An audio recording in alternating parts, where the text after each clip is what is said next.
Was ein Sportstipendium in den USA betrifft, können wir euch natürlich besonders Monaco Sports empfehlen. Marc und ich haben damit sehr gute Erfahrungen gemacht und einfach aufgrund dessen, dass halt während dem Prozess auf die USA vorbereiten, super Beratung und man hat nie das Gefühl, dass es darum geht, eine Geschäftsbeziehung zu haben, sondern es ist einfach irgendwie mehr eine freundschaftliche Beziehung, die man eben mit also wir beide mit Norman hatten.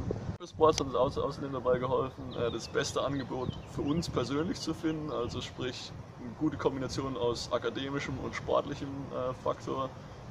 Und dabei ging es immer darum, das Beste für uns persönlich rauszuholen, nicht das Beste für Monaco Sports.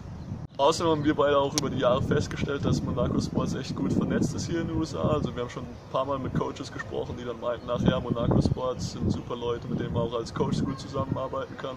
Es ist auch immer gut zu wissen, dass die eigene Agentur einen guten Ruf hat in den USA. Wem würden wir so ein Sportstipendium hier in den USA empfehlen?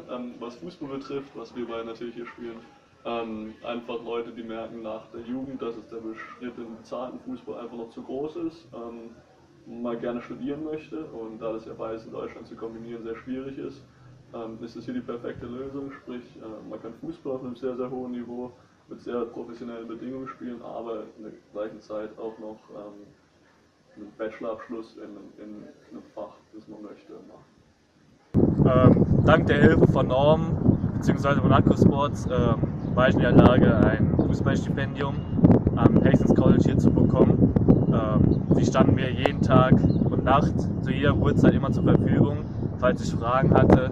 Die wurden auch immer kurzerhand beantwortet. Ja, kann ich nur empfehlen.